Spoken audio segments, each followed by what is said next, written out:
It's the 11th day of 30 Days Wild, and today I'm heading down into Belfast's Botanic Gardens because a photography exhibit recently opened up there and I want to check it out. One great way to connect with nature this month is to go to one of your local photography exhibits and see which artists there are trying to connect people to nature. The photos being exhibited here are part of Belfast's Photo Festival. It's the 11th version of this festival, and this time they're exploring the Biosphere. All of the exhibits here are aimed at creating positive change in how we view and inhabit our Earth. There's a whole range of artists on display here, and they're showing all sorts of photos related to the Biosphere, whether that's local history and natural heritage, or around the world, different relationships people have had with the land and the different nature that exists within it. Some of the exhibits focus more on the people and some of them focus more on wildlife, but all of them relate to us living within our natural landscapes. I try to go to photo exhibits whenever I have the chance, particularly those that focus around nature, because it's really interesting to be able to see through the lens of how someone else perceives the world.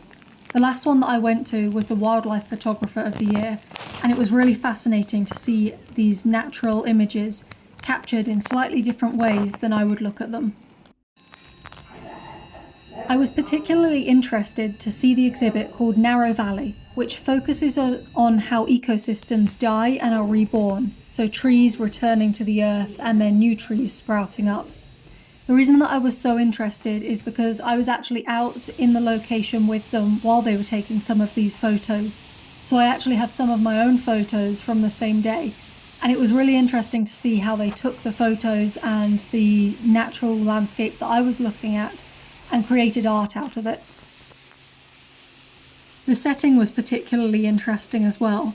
The Narrow Valley was actually positioned within the Botanic Gardens Tropical Ravine, which is a series of tropical plants collected there that are kept inside in a much warmer atmosphere than Belfast experiences. However, all of the photos were set within some sort of natural landscape with a lot of green and vegetation around them. It was really great getting the chance to go down there and see the photographs out within the Botanic Gardens, so the exhibit was partly photos and partly the nature itself. It was especially good getting to see the photographer's exhibit who I went to see him taking the photographs and getting to see the end product of that work. If you've been to a local photography exhibit recently and seen photos related to nature, let me know which one it was and whether it's worth checking out. And if you want to keep following along with 30 Days Wild, don't forget to subscribe to this channel.